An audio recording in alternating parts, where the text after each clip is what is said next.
This episode of The Edge is brought to you by Audible.com, offering more than 180,000 titles for smartphone, tablet, and desktop. To get a free audiobook of your choice and help Trek.fm at the same time, visit audibletrial.com/trekfm. And also by Enterprise in Space, an international program of the nonprofit National Space Society. Find out how you can help science and education and become a virtual crew member aboard the NSS Enterprise Orbiter by visiting enterpriseinspace.org. And if you want to join the conversation and share your thoughts on this episode, join the Babel Conference, our listeners group on Facebook. Just type BABEL into the Facebook search field. We look forward to seeing you there. Hi, I'm Rekha Sharma, and I played Landry on Star Trek Discovery. You are listening to The Edge on Trek FM. What have you done out there on the edge of Federation space?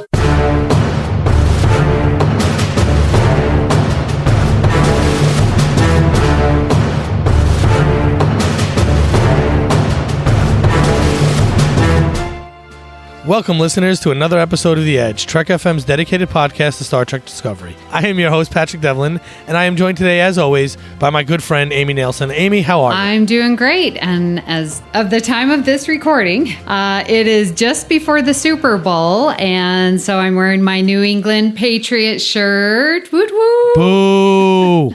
Boo! Well, my love for Ken, trip of Standard Orbit, this is why I'm cheering for the Patriots. So go team. All right, I like Ken too, but I do have a picture right there of the miraculous catch where the Giants beat the New England Patriots and ended their famous almost perfect season. But I'm a New Yorker, so I can't like anything that has to do with Boston. Yeah, it's just the way it is. I'm a Yankee fan, and we just can't. So no offense, Ken. I just can't stand your teams. But any predictions? No, I don't get into that because I'll be wrong. I'll predict the Rams win because my heart says so, and when I'm wrong, I'll just be mad. But hopefully, I don't know. We'll see. It should be a good Super Bowl. Good matchup. I can predict this: there will be great food at my house throughout the entire Super Bowl. That I can predict with certainty. Oh wow! So you go all out and. Yeah, and it's only the four of us. It's me, my wife, and my two kids.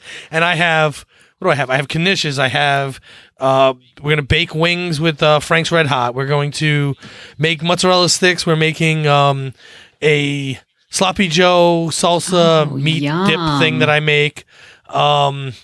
There's more. There's more I can't think of off the top of my head. But yeah, I think I can predict a good spread at my house for the Super Bowl. Excellent. And good drinks, because my three classes each bought me a really nice bottle this semester for helping them out get through the semester. So, yay, class. I need to teach adults. Adult age.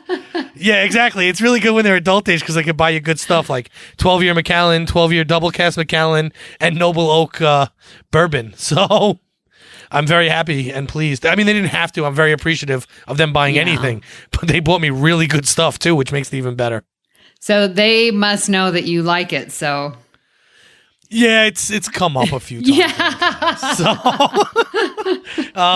also, a couple of them are in the same club. We're in the same club in the union, so they know what I drink, and they did good. They did really good. And actually, my favorite one out of the three, I didn't even know, was Noble Oak. It's a phenomenal drink, and I didn't even know it because I've never had it before. So one of the kids decided to get me something new, and he said, "I got you something I want you. I've never tried, and I figured get you something new since we know what you like. Let's see if you like this." And he was right. Nice. He was very, very right. And they plant a tree in New York. They planted trees in D.C., Florida. So that's always a bonus too. Wow. But enough about my alcoholism. These 3 bottles will last me forever, but hey, whatever. That's not what we're here to talk about today. We are here to talk about the latest episode of Discovery, which was Point of Light. Did I get that right? Good, because I kept saying Paint of Light for some reason. And it's Point of Light. And the reason I kept saying Paint of Light is there was a big Disney event that was Paint the Night. And so every time I kind of tried to say Point of Light, I kept saying paint for some reason. So, but we are here to talk about Paint of... Point of Light, which is the latest episode 3 of season 2 of Star Trek Discovery. What were your initial thoughts on this episode? So, well, before going there, I wanted to ask, what do you think this title means, Point of Light? Because we didn't even really discuss the red stars or, the red anomalies. And I thought Point of Light, that's where it's going to go because we're talking about these red lights. And then it wasn't even discussed. And I was like, what is the purpose of this title? Well, okay, so we do discuss it for a brief moment when we're talking about Spock, right? That does come up a little bit with Spock because of his... Yeah. Him going for these lights. So the Red Angel comes up really more than the lights itself. But so I think they're using it as a point of knowledge, light being the knowledge. Oh. Because this is a very chaotic episode, but it brings to light a lot of things that are happening in a lot of quadrants of the universe at the moment. In this kind of story, we were talking about before we recorded, in this type of storytelling and this type of show writing, usually episodes 3, 4 are chaotic. And so some people see that as a negative. I don't. I happen to like this kind of storytelling. I like this version of, TV writing. So the chaoticness I enjoy. I embrace it and I like it. But I think it might be a bit much for some viewers. So. Well, when I first saw it, literally, this is the only time that it's happened. Right when I was finished, I'm like, I have to watch this again. And I watched it a second time the same night, which I've never done before. We talked about that actually because I had messaged you if you liked it, and you're like, I don't know, I gotta watch it again. Yeah, it was so much to digest. And so I was surprised. And even on the second watch, I just loved it.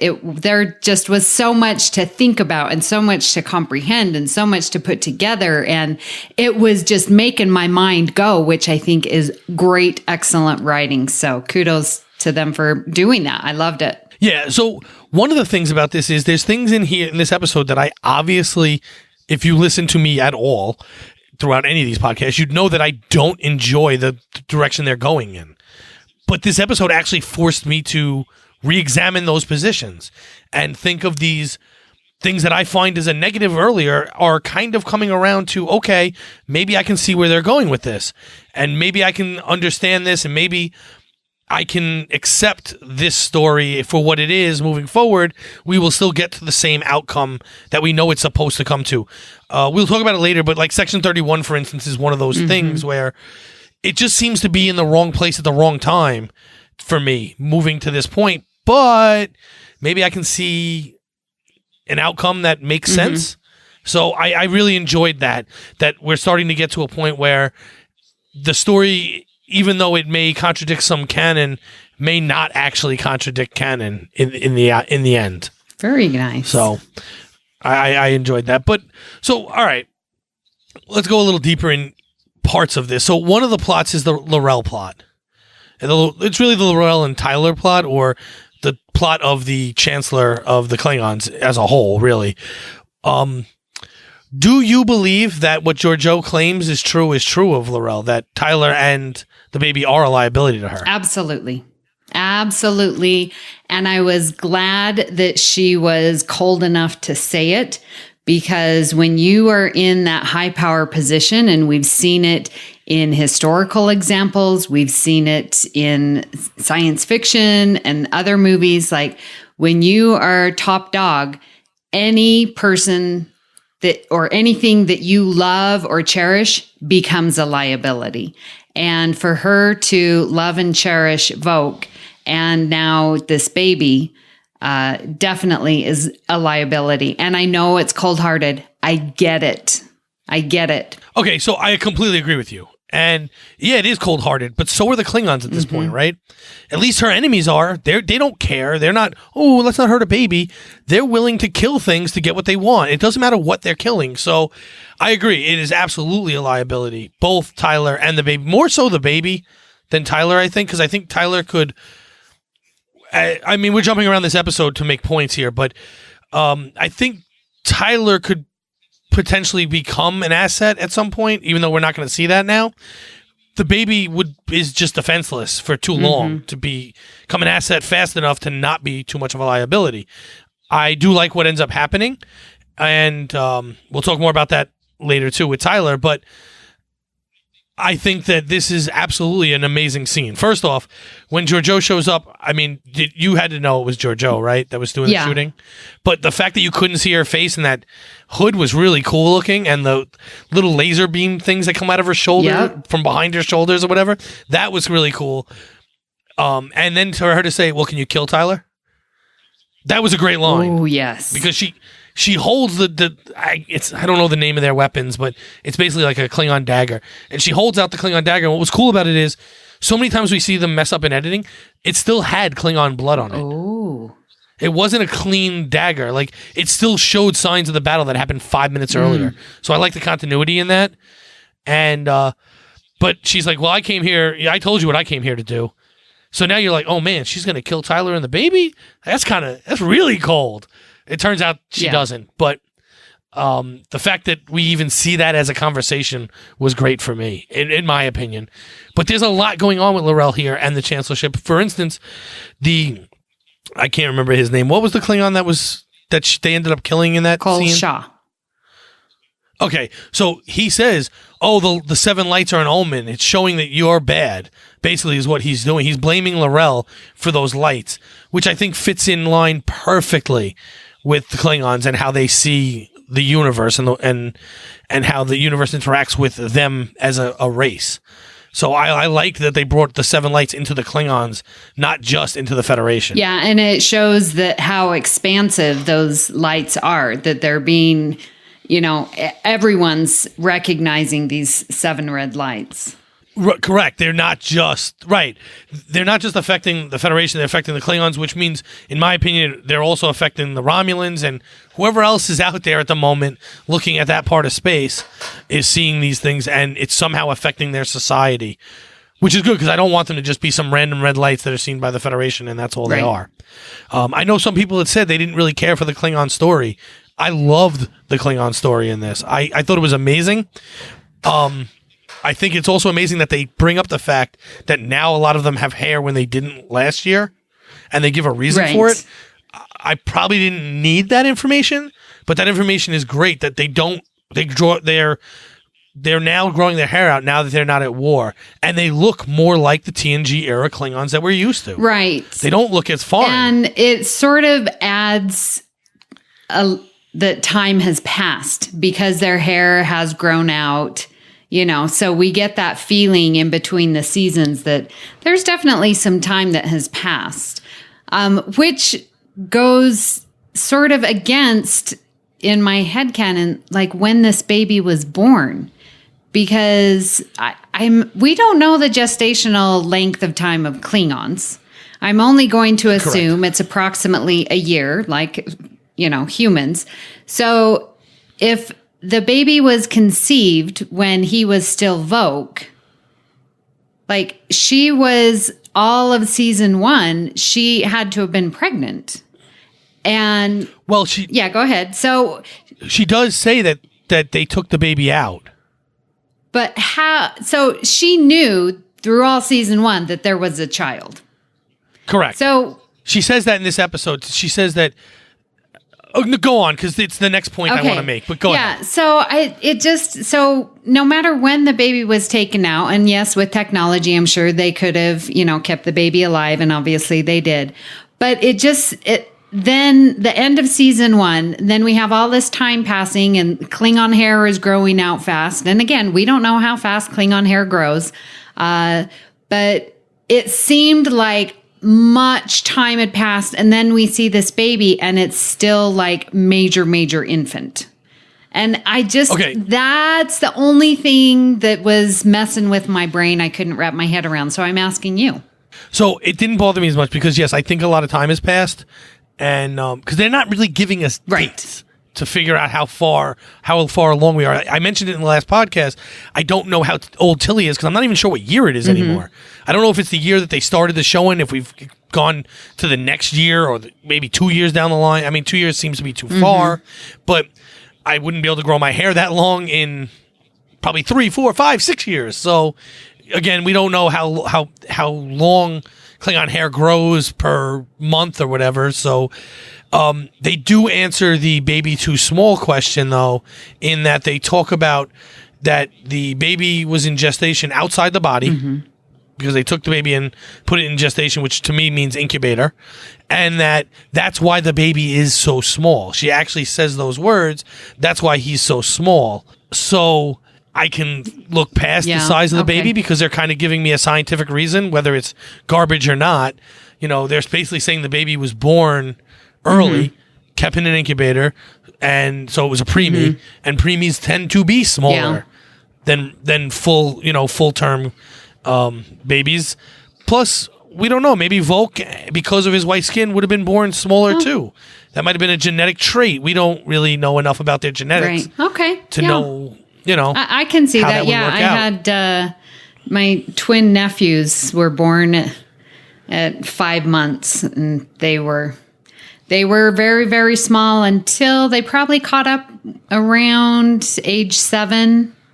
They finally got normal. So yeah, and I have good friends who had they had twins, and they were early. I don't know how early. I don't remember how long, but they were very small, and then they actually quickly grew up around 1 year old. So it's all different. Yeah, that's true. Genetics play a funny thing, and dogs typically the runt of the litter stays the runt of the litter its whole life. So and I'm not trying to compare humans and dogs, but no, I get it. We're talking about another with Voq, species. You're right. That's maybe there was some genetics there from him. Right. So we don't know, and but I did find this interesting because she says that she couldn't activate Voq because of the baby. I don't understand how that plays a role. When did she say that? When she's explaining this, she's saying, I couldn't activate you. I didn't activate properly because I was pregnant. Huh. She actually says it. Wow. How did I miss that with 2 watches? Okay. I don't know. I caught it on like the 5th. Wow. So. I mean, don't kill yourself for not catching it on 2. Wow. Okay. So that is very interesting. And it answers that question from season 1. I mean, this episode does a lot of that. Correct. It does. It's answering questions while starting all new threads. So, which is great. So, but I still don't understand. I mean, I don't think they'll ever tell us how being pregnant doesn't allow her to activate Voq, because a word should just be a word, whether you're pregnant or not. But apparently that played some role, which is why the baby was taken early and put into an incubator, and she didn't carry to full term. So I would like a little more on that. I don't think we'll get it, but it would be cool to see, how that played an actual role in her not being able to activate Voq, and Voq still not being truly activated. Yes, that is definitely in my mind and it was so interesting when it's like, why do you speak English to me? Or you need to speak Klingon because they already see me as an outsider, and then you speak human, language, and that just alienates me more. You need to treat me like Voq. And then she goes in for the kiss. And I was like, oh yeah, she's doing exactly what he's asking. And then he pulls back and was like, the Tyler and me still feels violated. And I loved how she instantly stopped touching him. She pulled back and respected that. So that goes to season 1 point where their getting together was not any way type of violation or anything bad that way, that it was consensual. Because of what we see now. And now that it's not consensual, she pulls back. But it was interesting that Voq Tyler gets to choose, well, the Tyler in me, well, the Voq in me, so he's playing it. It was very weird because, like you said, like when I saw that, I was like, wait a second, he's definitely throwing mixed messages here. You have to treat me like Voq. Whoa. Not like that Voq, the other Voq. Like, only in public Voq. Here I'm Tyler, and this is a violation. And like you said, she does. I mean, you could tell, you could see it in her. She does a great job of acting it. She's hurt by that fact, but you can see she's not pushing any farther or trying to manipulate him. So yes, the scenes where we see he looks like Tyler, but they're having relations, that was him as Voq, but imprinting Tyler in that scene. So she wasn't taking advantage of him, that it was them together. Because he talks about the memories of walking somewhere. And that was a great scene too, because he goes, I will never be Voq. So something about having a baby screwed up the activation, which will never be normal again, which I don't understand that part either. She should be able to say it now and it fix it, but it doesn't. But he said, I can promise you a new love story. I know. Was that not the best? He still wants to. So, yeah, it was a great line. And he still wants to, even though something doesn't feel right to him. It's a little weird, but I get it. Well, because I think he realizes she doesn't mean any ill will towards him. But I mean, look just around the neighborhood or in any city, in any town, like, if two people have a child, don't feel the same way, but still have the familial obligations and requirement and integrity to step up and say, we're going to create a new love story of this family that's, not going to be husband, wife, child. Like, you're going to create your own family. And Tyler totally stepped up, Voq, whoever you want to say, stepped up and was like, yeah, let's create a new love story. I'm going to be a father. I can be a support to you as mother. I didn't see him saying, oh, we're going to be together, but it's going to create this new love story. And I thought, man, that is amazing example. And so many times past, we're always like, oh, we don't have any good fatherly examples. And I think here is one. Like, Voq is stepping up. And now that we see they are both, taken away, and here he is making decisions and sending him down to be this monk, for best for the child. So I think that's a great example of a father and a redefined quote unquote family. Okay. So I didn't have this on the outline. And I should have, but the point you just made is great. And what I love about it the most is that when he finds out there's a baby, he's upset. He's mad that he was not told. He's even said, would you ever have told me? And her answer was, well, I wanted you to be able to have a life unattached. Mm-hmm. And he's like, but that's not my choice. You didn't give me a choice, basically. And I know it's not the common thing, but there are stories like this in everyday life where women go off and then they don't allow the father to be a father. Right. And again, it's not common. Usually it is the dad walking away and disappearing, and I can't use a word on a podcast that describes him. But there are times, and I know people whose ex-wives or whatever have disappeared. Yes. And they do their best to keep them from their kids, or they do their best to badmouth them, and they're not giving them the chance to be the dad. And it's good to finally see a story. I don't want him not to have his kids, but it is good to finally see a story that does attack that principle. Right. That, hey, maybe some dads want to be dads and they don't get a chance to, and that's not right either. That's just as bad as the father who walks away. And so I do enjoy that this came up. I mean, look, he's going to end up walking away from his child anyway because he has to for the child. I would have liked to have seen a little bit more before we got to this point. I was talking to someone, and this whole Klingon story that happens in this episode should have, in my opinion, taken 2 or 3 episodes. It shouldn't have gone from where we started to where we ended this quickly. But it did, and we didn't get as much story on it as I wanted to. But what we did get was, if Tyler could have stayed with the baby, I believe he would have. I agree. And again, just goes to his character and the type of Klingon/human that he is.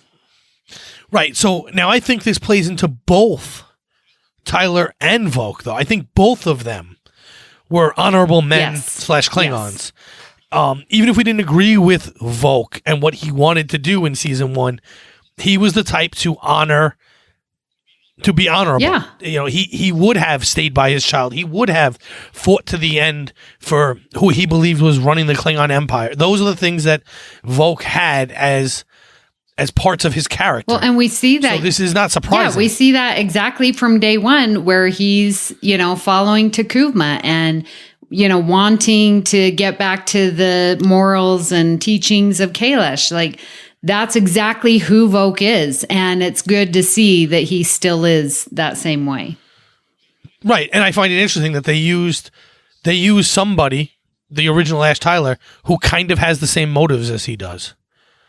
their characters actually meld together well. Maybe they had different ideals as to what they wanted the outcome to be, but the character of both of those men would have been the same. Yeah. They would have considered the same things. You know, if they were flipped in positions, they would have been the same person. Yes. You know what I mean? So the writing on that is just excellent. It's wonderful. Yeah, I really enjoyed it. So, okay, so we've talked a bunch about Tyler and Larell. Thank you. Oh, one thing before we go on, I'm sorry about Larell. What do you think of the redesign of her makeup? Absolutely love it. Oh, I'm so glad we didn't go on because I think her makeup totally gives her character arc. Like it reinforces her transition of, you know, being wounded from season 1 and scarred. And now she's the chancellor and fighting for her position and then becoming mother. Like that whole thing gets me so excited that she's like, I'm making these sacrifices. I have lost. You are my children. Like it just gives me the chills that she is taking it so personally and going to raise up this nation. It's just amazing. I loved it. And I think the artistry part of her makeup was just so perfect. And the things in her hair, those little leaves, it just everything made that transition from warrior to mother. It was perfect. Yeah. So when we first see her, I'm like, what is this? Why is she like, first off, last year, her skin was kind of blotchy. And now it's not. She has more of a porcelain doll kind of look to her. So by the end, I understood. But when I first saw it, I'm like, that's not Larell. I mean, I know it's the same actress underneath, but you know, the cheekbones were more fleshed out. They weren't as bony. They were. She's not chubby, but you know what I mean. Like it was chubbier, kind of. There was more flesh to it. And at first, I couldn't think of why would that be. By the end, yes, it's because they're trying to make her look more motherly, and I think it's really good because they're eating better. They're not at war, so her face would fill out a little bit more. She wasn't malnourished as much as she might have been during war. Yeah, well, when they were on the Sarcophagus ship, being stranded and hadn't eaten food for 6 months and ate Giorgio, right? Correct, right. So that should ruin you, right? And there was still some scarring left, but it wasn't as pronounced. Right. So I'm glad they left some of the scarring because when I didn't notice it the first watch through, I thought, it's just not believable to me. What did she have? Plastic surgery? Klingon plastic surgery doesn't make sense to me. But you know, when I did see it again, you're like, okay, there's still some there, and I can get why you don't see it as well. And they really filmed her from the other side of the face a lot anyway. Yes. Kind of like she was saying, get my good side only. Like, it was a little weird. But I really did. After watching the whole episode, I really enjoyed that they made her look more regal. And they did give her that porcelain doll look, which is like every old photo of your grandmother when they were a child. Like, it makes sense to me that she would look more this way than her season 1 look.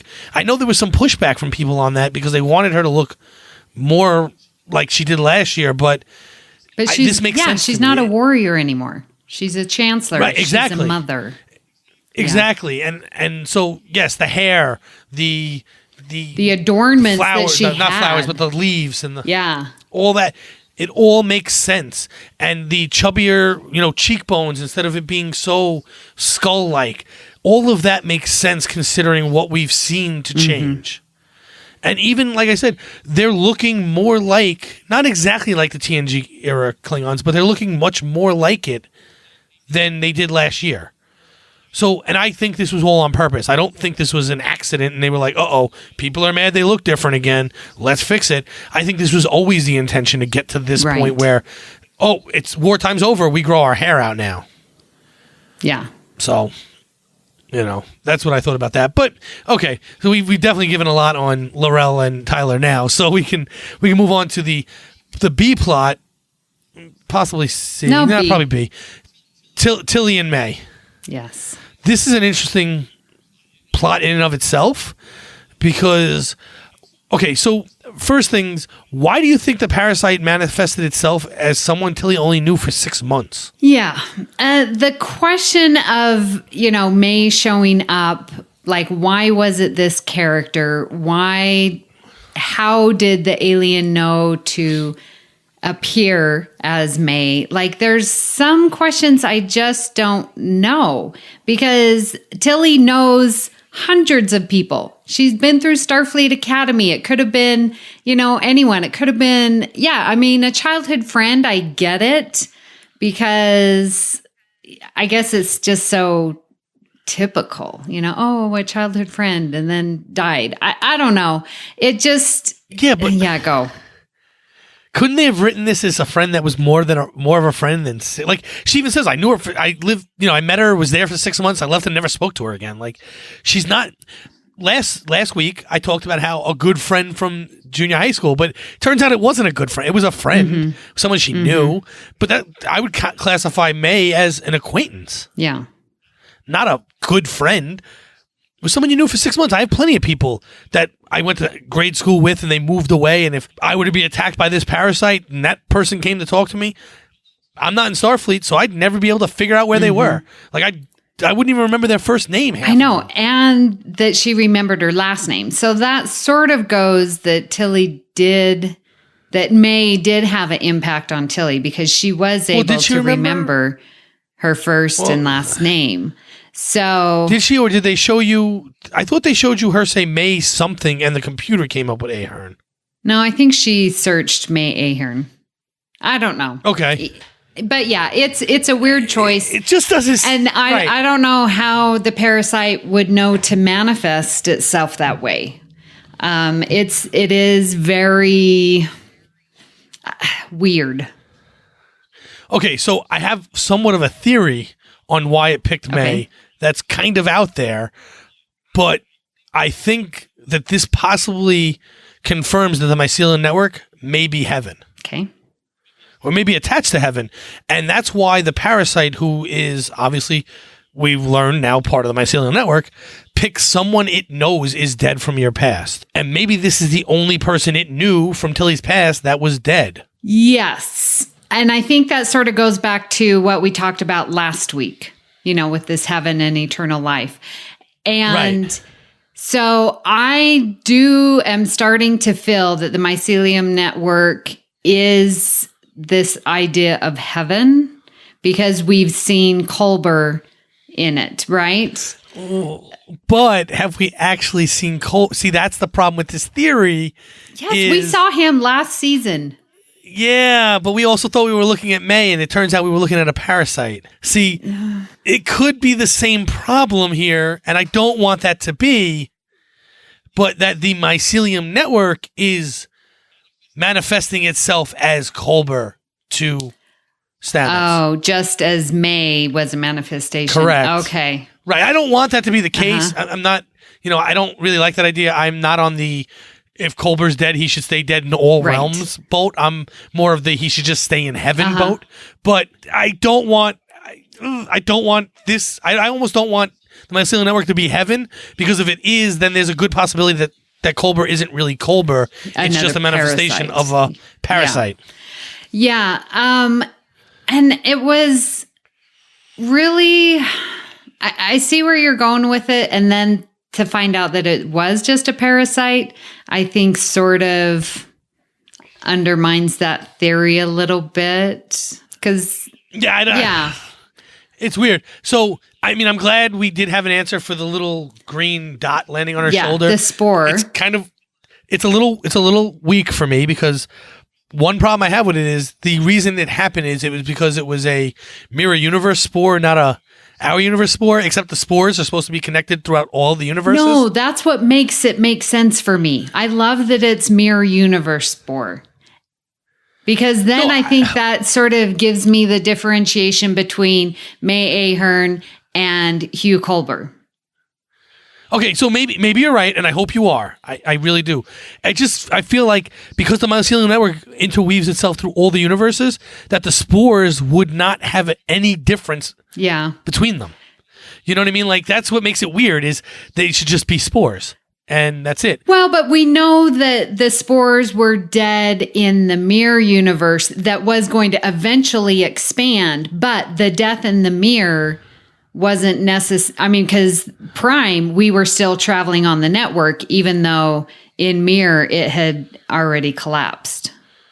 Yeah, true. Okay. So I can buy that. It may be connected, but very far. So right. Okay. So fair enough. I mean, I could buy that as a reasoning. It just seemed weird. The one thing I love the scene. We're jumping all over for the listeners. We're talking about Tilly and May. It's all good.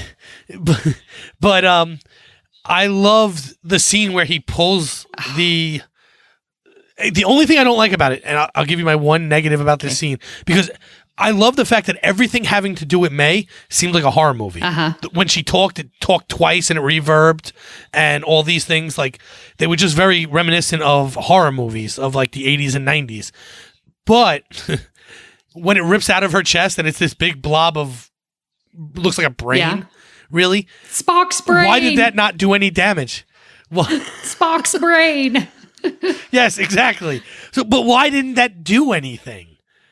What do you mean anything? Man, if I ripped a damn parasite out of your chest, you'd have a giant hole in your chest. Like, that thing was obviously solid once it was out. Okay. Well, it's just a little weird. Okay.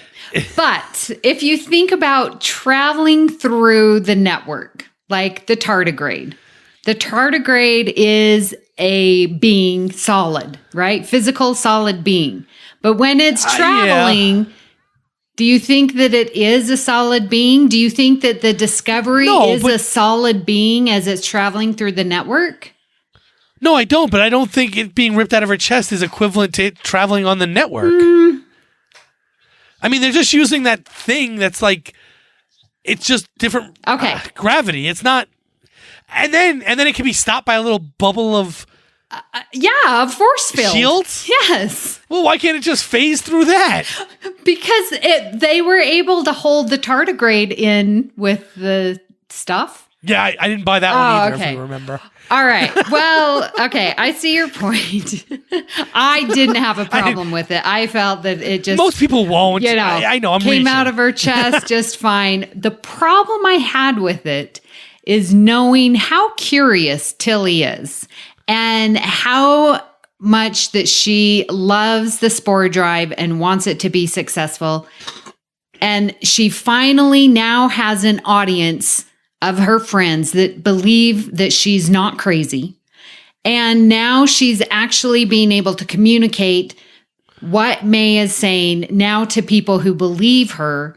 Like, I would have 100% expected her to say, all right, May, what are you looking for? What do you need? But no, she's like, take it out of me. And I was like, that is the wrong answer, because May obviously has something to tell and something important.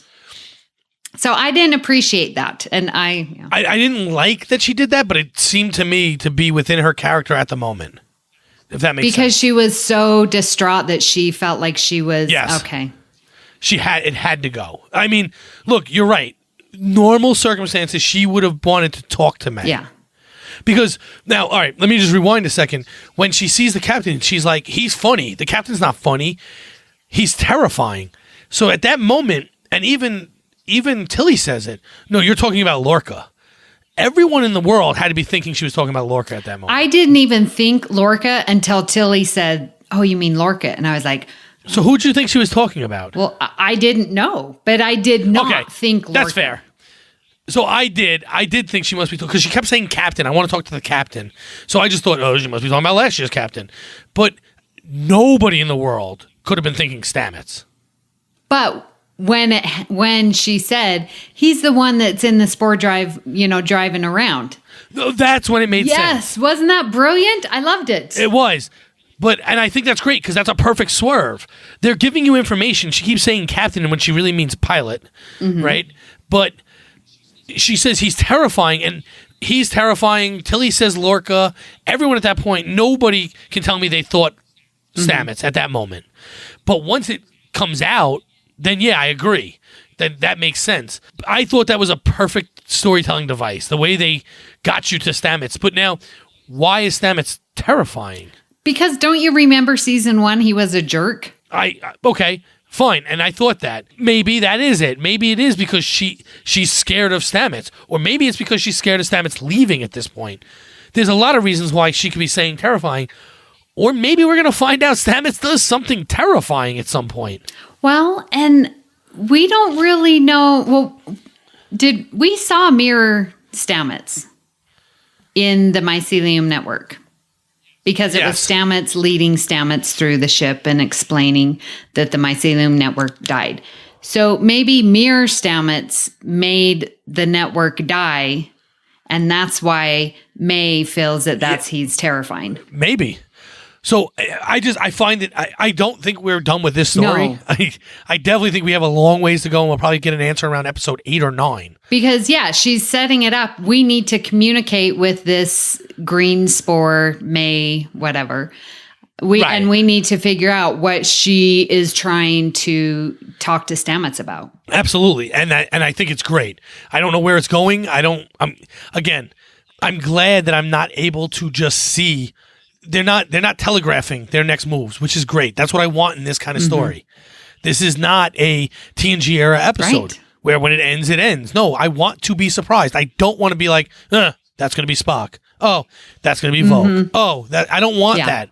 I kick myself all the time for reading all the spoilers when they took a break last year, because the fact that so many people were right ruined the fact that the story was good. I agree. So I'm glad that I don't understand what's going on. I'm glad that Brandon came up with this really cool explanation for May just being a manifestation of Culber, and he was wrong. I like that. I'm glad he was wrong, because it didn't just turn out to be, he was wrong. Yeah, right. So, I mean, so that's that. Anything else you want to talk about with Tilly and May? I mean, I like the way they interacted with Tilly, snapping on May and it looking like she was crazy on the bridge. Yeah. Although she quits. She ends up quitting the command program, but I don't even understand the conversation with Saru. Oh, you think he'll be okay with it?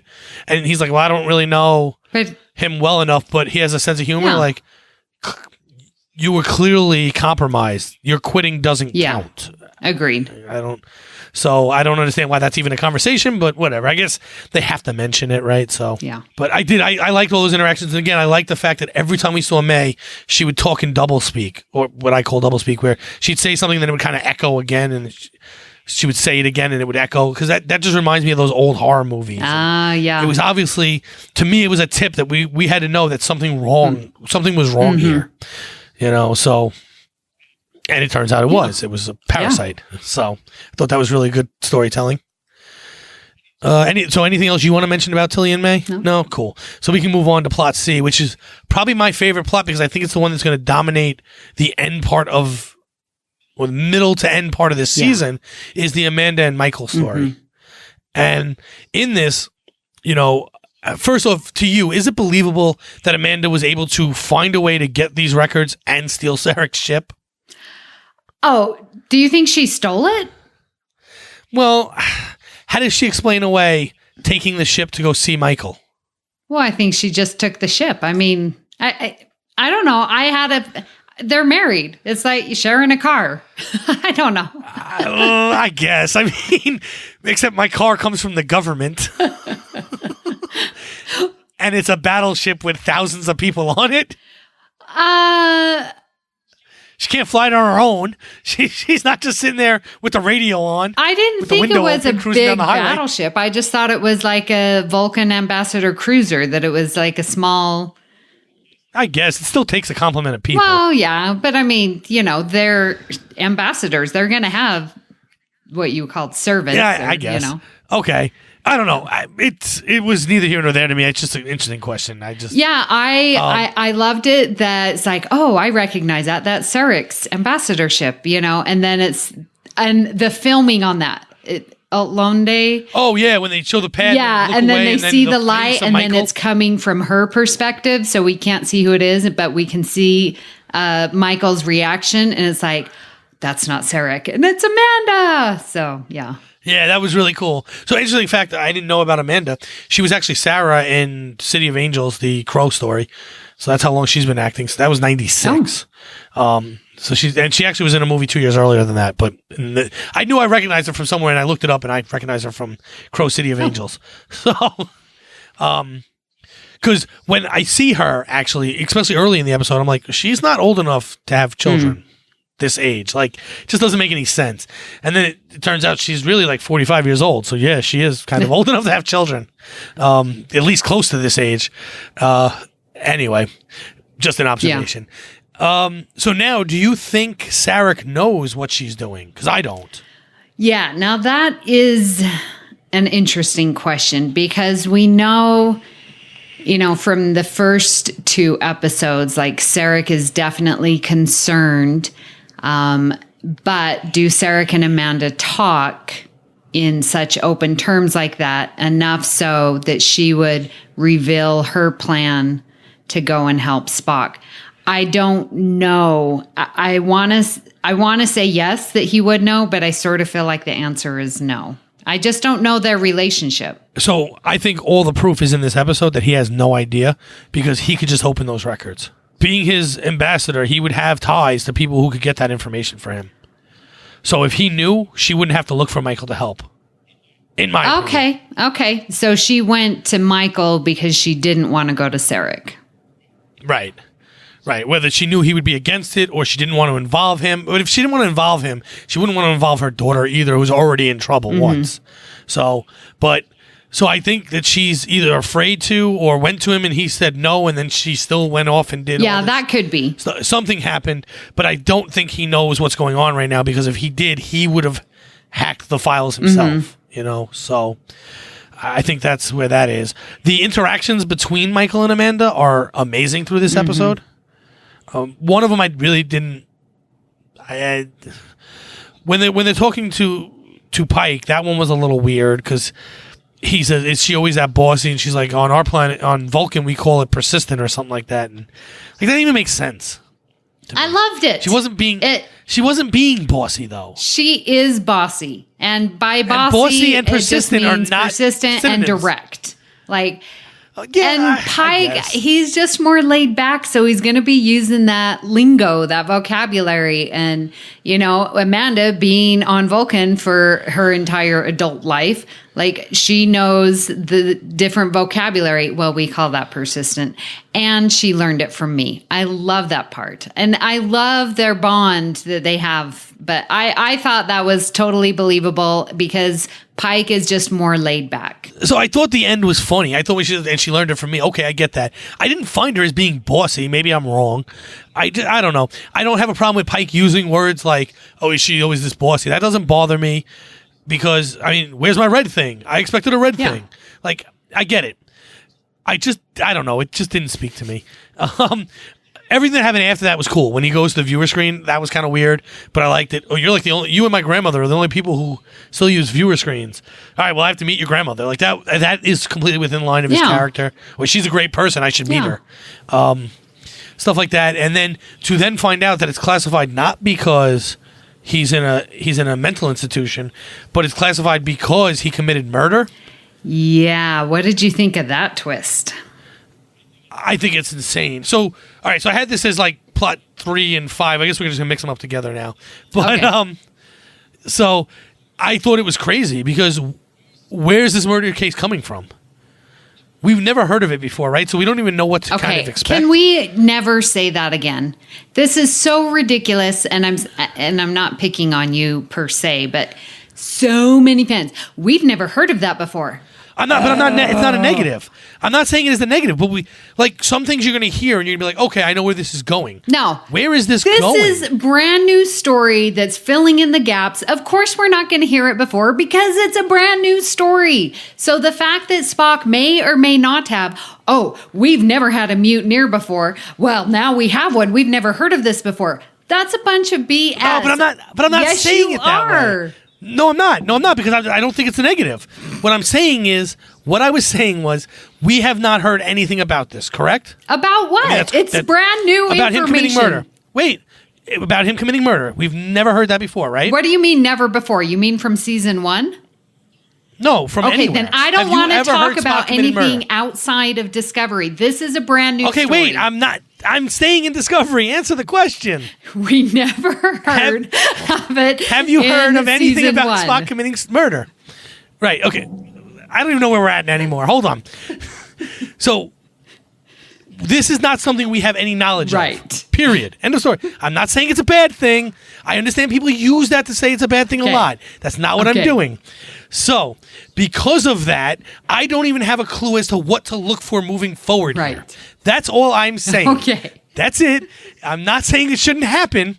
What I'm saying is, at least if we had heard, hey, like, for instance, if we heard something about Kirk killing or Picard killing people, we've heard that story, right? So we would know what to look for moving forward. So my point is, we've never heard anything about this. Do you think he actually committed murder or was self-defense? Yes. Which? I was asking a which, not a yes or no question. Okay. Okay, so yes is an answer, actually, because that rules out fake murder. Right. You believe someone died. Yes. Okay, so do I. Okay. Now, do you believe they died because it was self-defense, or do you believe they died because he lost his mind, like they said in the episode, he suffered from psychopathy and killed people? Yeah, I'm not gonna... I don't know the answer to that. And I don't even want to guess. But I think that people did die. I think they are blaming him. And whether it was a direct or indirect, I'm not quite sure.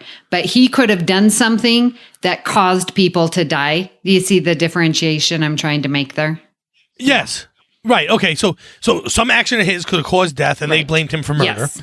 He could have been attacked and justifiable homicide defending himself. But you don't think... No. I don't think he murdered people. I don't think he just lost his mind and started killing people. I think that would be actually too obvious, and it wouldn't make any sense moving forward, because I know you don't want to hear about any other series, but you don't become second in command if you murdered people. Right. So that wouldn't really make sense to me if that's the direction they were going. I do find it interesting that whole conversation leads to a conversation between Michael and Amanda, where Amanda's blaming herself until Michael tells her the truth. Yeah, can we talk about this for a little bit? Because that's the one thing I didn't understand. And I was on, Patrick, but I joined the live chat that we have on Fridays. Okay. And that was one of the things I asked, because I'm like, okay, first of all, Amanda is feeling tremendous guilt that she did not give the love and support that Spock needed. So she's feeling guilty because Spock is half human, but she treated him completely Vulcan. And so she's got that motherly guilt, which any mother, any person could understand Amanda's situation. So yes, we know Amanda feels bad. So then when Michael says the reason that she feels bad, then Amanda gets on her high horse and was like, you did that? I can't forgive you. Well, this is how I'm interpreting it, and I'm hoping that I'm wrong. So Amanda is just like, she kisses Michael, which I thought was the coldest kiss I've ever seen, and is like, I will find him by myself. And so why would Amanda be feeling all this guilt and not offer any sympathy or empathy for Michael, who also is feeling guilt? Because obviously Michael did something way worse than Amanda. So, okay, I'm glad you brought that up, because yes, I absolutely agree with what you just said. Every word of it. She gets very, very pissed off at Michael at the moment Michael tells her, well, I did something horrible and I had to push him away so that the logic extremists wouldn't go after him. Now, this is right after we learn that the first time the Red Angel appears to Spock is to find Michael. He knows where Michael is because the Red Angel tells him where Michael is when they attacked the school. Right. So she says, and I watched him withdraw because we didn't believe him that the Red Angel was real. That's part of this story too. And she goes, no, it wasn't that. It was me. I had to push him away so the logic extremists wouldn't go after him. So This is now mirroring Larell's story, pushing her child and Tyler away, by the way. So this might come back at some point. And so now she tells her, well, what'd you do? And Michael wouldn't even answer. And she goes, well, if you can't tell me, I'm paraphrasing, if you can't tell me, it must have been something horrendous. And gets pissed off and leaves. And you can see it in her face as she's walking away. She's heading towards the camera. You can see it in her face. She's really, really pissed. Now, I think it's twofold. One, she doesn't know what Michael did. So now her imagination can run wild as to what Michael had done to cause this. But two, she had blamed herself for years about not giving love to her child. And now that he put himself in a mental institution, she's just spent the last week, 2 weeks, month, whatever it is, we don't know how much time has passed, blaming herself for this, and then hearing he committed murder, blaming herself for his murder, to find out it wasn't me, it was you the whole time. So now she's pissed off that she blamed herself for something that's probably Michael's fault, and let's be real, probably isn't either of their faults. Mm-hmm. She's also mad that something Michael did has caused her not to see both her children at one time, ever. And that is very difficult on mothers. I know it is for my mom. When we can all get together. My mother and aunt will not be in the same room together. They hate each other for many reasons. But it kills my grandmother. Yeah. I know for a fact it does. So now she finds out that the reason is you did something, and I've been blaming stupid things or myself for years for this. She's going to react. She might calm down later. Yeah, I hope so. But I don't see this as not being a normal reaction from a human mother. Yeah, you're right. Yeah. So. And then one other thing. So the logic extremists. Now I know there's precedent in Enterprise because I see that.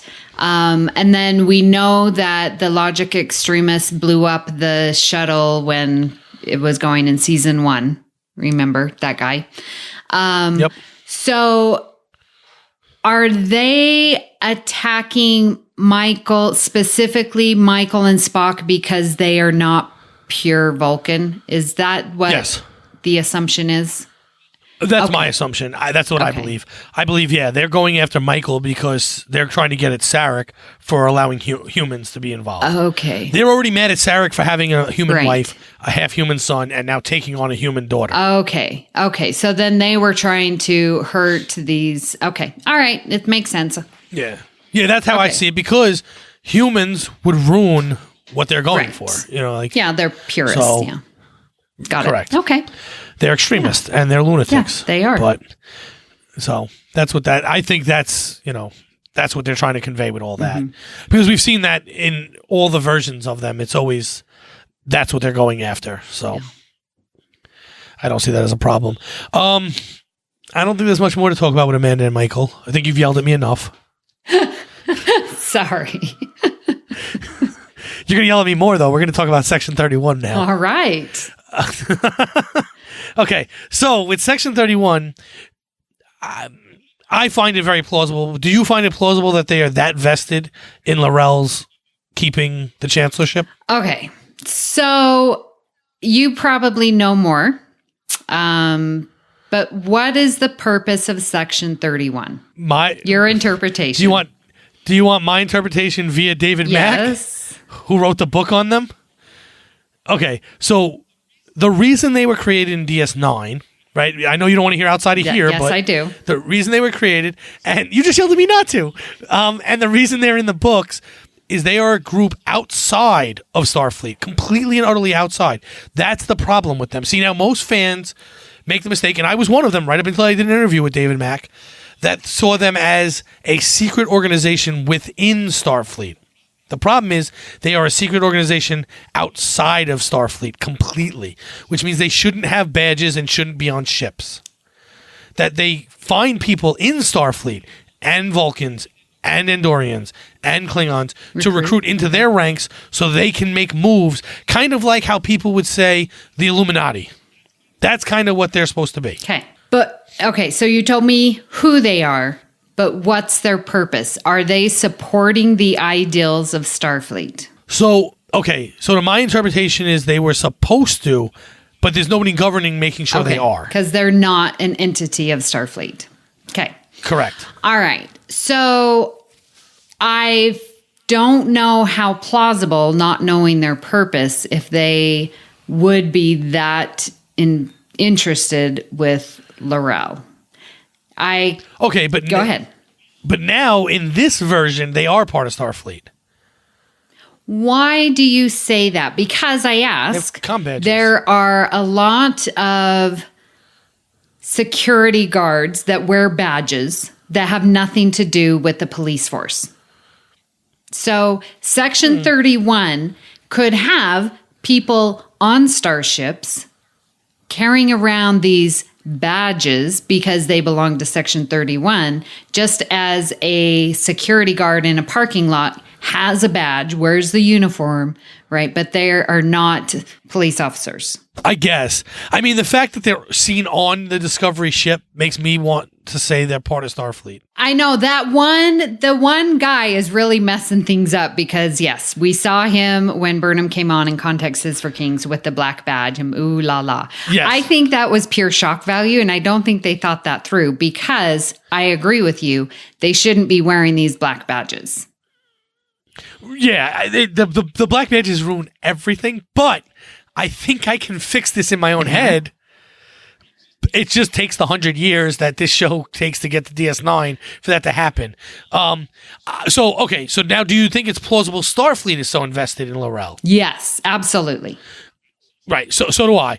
So now if we take Section 31 as an extension of Starfleet ideals, okay, whether they work for Starfleet or irrelevant, not, right. If that's what they're going for, then I believe they are invested in Larell staying the Chancellor. Yes. I think that's all part of this. I think they show us that back when they recruit Georgiou in the first place. Because they go to Kronos to recruit her. Right. And the biggest thing she did was plant a bomb on Kronos and eventually have to hand over the controls to Larell. So thanks to Burnham, I think that they would be. Yeah, I know. I said have to. She didn't willingly. Right. But I think that I still think they hold the ideals of Starfleet as their main goal. Mm-hmm. Now, their questionable would be their tactics, more so than their thoughts. And I think they could even be part of Starfleet at this point and still end up in the DS9. The problem is they're secret in Enterprise. That kind of screws this up. But I think they could have come out of the... People have given me this answer, and I'm going to try and go with it so that I don't get hate mail. They could have been secret then, not secret. It seems ridiculous. They could have been not secret now, because 100 years... I don't know. It even sounds stupid saying it. No, say. So they were a secret organization that didn't exist in Enterprise. Okay. Then they come out of the woodwork for a war, which makes no sense because they should be more secretive, doing things more behind the scenes during a war. But whatever, for some reason they come out of the woodwork and they show their face during the war. And then somewhere between now and DS9, they do something really bad that blows up in their face and Starfleet disbands them. Their hierarchy just decides to continue doing what they're doing without Starfleet knowing. Well, I think now that you say it, that makes sense in my mind because during times of war, like you're going to do anything and everything. And so that Starfleet is going to acknowledge and or accept their help and bring them in to do what has to be done when they are sitting on their moral high horse sort of makes sense in a time of war. And then for them to go back underground but then Starfleet still knows about them and has to be careful about them, but is still going to allow them to work. Because I think of, and I know this is totally mixing universes, but like Into Darkness and Admiral Marcus. Okay, so I'm glad you brought that up because this is actually, I don't want to misquote David Mack. So if you listen to the episode we did with him, which was 179, he explains it obviously better than I do. But his biggest problem is that Into Darkness wrote them wrong, and Discovery is using that interpretation and not the original interpretation to write their Section 31. And he spent all season trying to tell them they were wrong about Section 31. So, look, everyone piled on me that I was dead wrong and didn't know what I was talking about. But these are not my words. They're literally the guy who wrote the book on them that's saying this, not me. So, I actually I am on record on this podcast liking the Georgiou teaser in the middle where she got accepted. I'm on record as liking the black comm badges and finding out that they are absolutely Section 31. I am on record right now as saying I can't wait for a Section 31 TV show. I was also told I was completely wrong in everything I thought by the guy who wrote the book about the characters. I can't argue with that. Yeah. He knows more than I do. Yeah. So if he says I'm wrong, unfortunately, I'm wrong. Yeah. So I don't know. Like I said, I think that this story with Tyler, you can tie this story with Tyler and the baby and Georgiou and whatever series we get out of it, because I do believe that Tyler's going to end up on the Section 31 TV show, not just be in this. I think he's going to end up in Section 31. Seems like the perfect character to me. He knows Klingons. He knows humans. Yep. I think they're going to end that series somehow with them screwing up so bad that Starfleet gets rid of them. And then I just have to correct in my mind what happened between Enterprise and now. Yeah. So I love that, we talked about it the first topic, like Georgiou is just brutal and honest with Larell. These are, liabilities for you, and we're going to take care of it so that you don't have any liabilities, you don't have any vulnerabilities, and take care of Tyler. And then that very last scene is so wonderful. Who was that guy that was over Section 31? It's like, you need to work on your recruiting skills. And she's like, oh, he's in. Or, I'm paraphrasing. Yeah, right. That was so great. Did you notice the set that they used for the Section 31 command station? Yeah, I just saw that actually, that it was a Discovery bridge with the floor drop down. It was the Senzo bridge. Oh, the Shenzo. Okay, yeah. With the center dropped out. But yeah, so that was awesome that they can reuse that set and make it look that cool. And it kind of makes sense that at the time they would be designing ships similar to each other, right? So, but that was pretty cool. So yeah, and that whole thing where you need to work on your recruiting, that makes me believe Tyler's going to get signed on. Oh yeah, he's signed on Section 31 for sure. show. Yeah. So he's not just going to be in Discovery popping up every now and then, that he's going to get his own show, which is awesome. Again, I'm really looking forward to Section 31. I would have actually preferred it if they were not part of Starfleet, because they could do the stories I really want to see then, and it make more sense. But I really want to see what Section 31 does on a week-to-week basis. And I want to see it now even more so with Georgiou and Tyler. Yeah. And, when you said that they're not part of Starfleet, I want that to happen too, because now in my mind, I'm thinking, just like in our world, and we have government-run schools, since I'm a teacher. And then you have private schools, right? And it's sort of the differentiation, like who's funding what. And when you look at, in my case, there's a very prominent private school that has all the bells and whistles and everything, and they've got all this money, and their football fields are glorious, and, whatever. But then to see the Section 31 ship, all the bells and whistle. It was so sleek, and they've got all this technology, right? Georgiou with her hood and her, blades and lasers, and they've got this technology to recreate heads that look like, baby Larell and Tyler, baby, so they've got all this technology. And then it just totally reminds me back on episode 1 when Pike and his officers come on board, and he's like, and the lieutenant was like, wow, now I know where all the money goes. Thou shalt not covet thy neighbor's ship, or whatever he says. Yes. But it just, that difference between private funded versus government funded. So in my mind, now I'm seeing, man, Section 31 is privately funded because they've got all the bells and whistles, way more than what a government would do. Yeah, absolutely. And look, like David Mack said, spies are not, the point of Section 31 was to show you what the problems with Section 31 were. It wasn't to show you the problems with having spies. It was to show you what happens if you don't have anyone watching them. This Section 31 does technically have someone watching them. So I think we're going to find in the Section 31 show, I know now we're like looking at another show we don't even talk about, that at some point either they break away or get thrown out. And I'm cool with that. I like that idea because I want to see what they do when they don't have anyone telling them, oh, no, we shouldn't go that far. Right. Or, yeah, push farther. Because really everything Section 31 has done to this point could have been done by Spec Ops. Because you have, the U.S. military or the U.S. government has spies that go into other countries and do things. Now, if they get caught, the government claims to not know who they are, but they do. That's not who Section 31 is. Section 31 is a private government, private shadow organization that who knows who's controlling. We don't even know who's controlling them. Well, that's how it was originally written.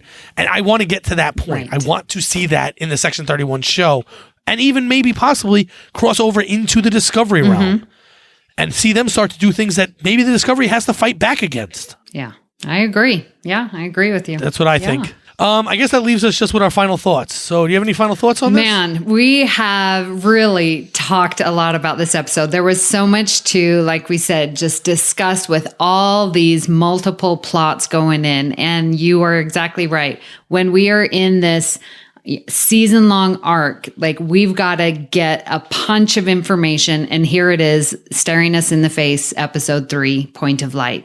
I loved all the stories. It's been so much fun discussing them and delving and talking about the past and the future and what's going to happen. Like, this is exciting to me. And I'm so glad that we're getting this in Discovery. I don't know if I was this excited with season 1, but I am just loving it right now. Okay, so I can promise you I wasn't this excited in season 1. I enjoyed the beginning of season 1. Everyone knows my problems with the end of season 1, but I wasn't this excited at all during any point of season 1. This is exactly the episode I needed after the episode we just had. I loved episode 2. I loved episode 3, and I loved them for completely and utterly different reasons. Now, I wouldn't put this one up as my favorite. I still think number 2 is my favorite episode, and one of the reasons is I can watch it on its own. You can't watch this on its own. You have to watch what came before. You have to watch what came after. But that's part of this storytelling. That's just the way this story is going to go. I love the chaos. I love the fact that it's all over the place, that it brings back the Klingons, that it brings back Section 31, that it brings back Amanda into the story. I love all of that. The fact that Tilly is going out of her mind. All of that is great. A few things we didn't talk about that I wanted to touch on real quick. When Tyler talks to Burnham, and he calls Burnham, the scenes where they're going back and forth showing you his ship, her ship, his ship, her ship, and then they do the cut scene of the 2 ships broken in half to show the stark difference between a Klingon ship and it's a rusty, old, beat-up looking dark ship. Yeah, and then Burnham on her ship, which is very much like an operating room. I mean, it's bright sterile, and clean and white. Yes, I loved that. I did think it was a little weird that when they showed him on her ship, he was all blue, and when they showed her on his ship, she was actually still in color. It was a little weird. They messed that up a little bit, but they were trying to get to the point where they split it in half, and I love that scene. I also love the scene that when Larell talks to him about it, she says, "It's the only woman you trust, the only person you trust," and he's like, "Yes. You're right, because more of Tyler exists than Voq, and Tyler trusts Burnham." End of story. I just found that to be a great scene, and we didn't touch on it yet. Other than that, I completely agree with everything you're saying. I loved everything about this story. I love the chaos of it, and I can't wait to see, because I believe that episode 4 is going to have to be just as chaotic. And I'm really looking forward to what happens this Thursday, or when this drops tonight. It's been fun talking about the chaos in Discovery today, but this isn't the only thing we've been discussing on the network. So here's a quick look at some of the other things you may have missed elsewhere on Trek FM. Previously on Trek.fm, The Ready Room. I just wonder, I think this is sort of a delicate focus area for a series, Section 31. I think it will be very easy to make an interesting TV show that strays too far away from what Star Trek is at its core. unless it's handled carefully. And so I'm going to be interested to see what they do with it. And I'm kind of wait and see. That can be a dynamic tension. You could have two different characters or two different factions that represent that spectrum. Earl Grey. But yeah, it is kind of a very Kirk thing. Like I'm gonna, save the day this way. Yeah. Yeah, I love that. It's a great moment because the twist, you just don't see it at all. And here Riker comes and is like, nope, I'm not. And then bam, bang, bang, and poo poo.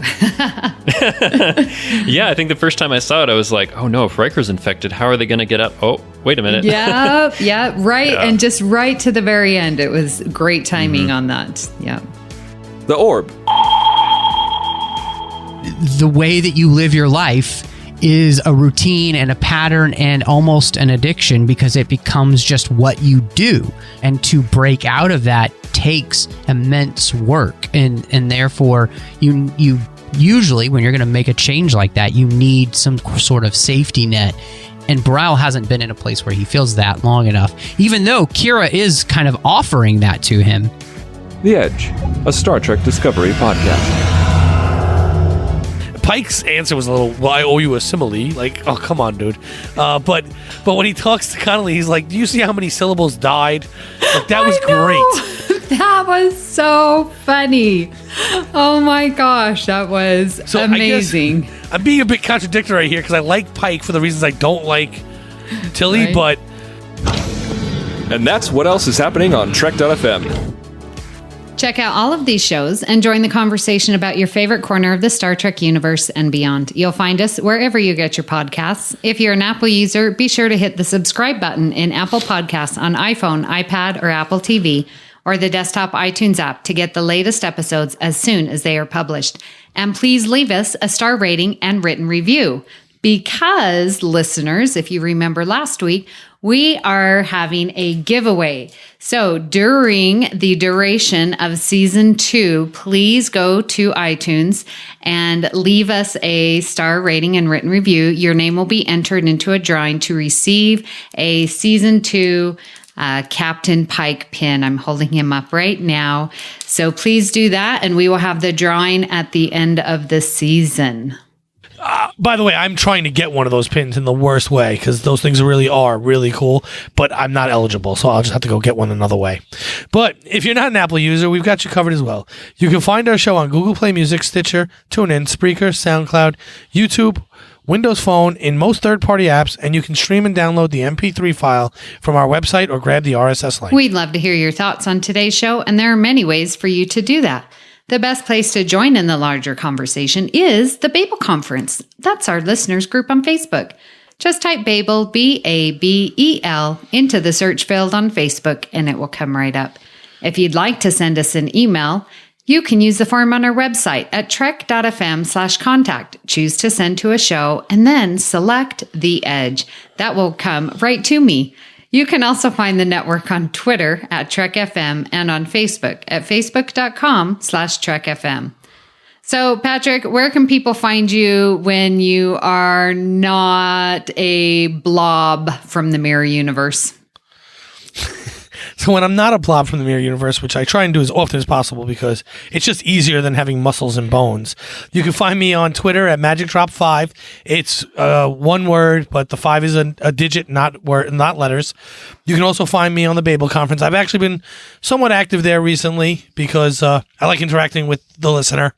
And you can also find me coming to you every other week from Warp 5 with some combination of Brandy and Brandon. Mostly Brandy, sometimes Brandon. So, Amy, where can people find you when you're not yelling at me not to say, we've never seen this before? Well, when I'm not doing that, which is quite a bit. You can find me here on the network where I am on Earl Grey, which talks about Next Generation. I'm also doing postcards from the Edge, so gathering your comments and reading those. I am also on the Fandom Podcast Network doing Discoville that talks about Discovery and the Orville, which I am thoroughly enjoying. And you can find me on Twitter at Miss Amy Nelson and on the Babel Conference. If you'd like to help us keep all our shows coming to you each week, you can become a patron of the network on Patreon. Visit patreon.com/TrekFM. That's patreon.com/TrekFM to get all the details. Perks include early access to episodes, exclusive content, producer credits, and more. Available through our special patrons website, Patron Zone. It requires a great deal of money to produce, host, and distribute these shows each month. We really appreciate any support you can give us and hope you'll join the team. Again, you'll find all the details at patreon.com/TrekFM. We'd like to thank our Section 31 producers, associate producers. With the black badges, they are Norman Lau, Tony Robinson, Thomas Puleo, Lisa Slack, Shoaib Mirza, Richard Rutledge, James Muldrow, Cornelia Breutner, Ryan Mallett, Chris Trabuzio, and Brian Maloche. Thank you for supporting Trek FM and especially The Edge. Thank you for listening, and join us next time to see what's happening on the edge of Federation space.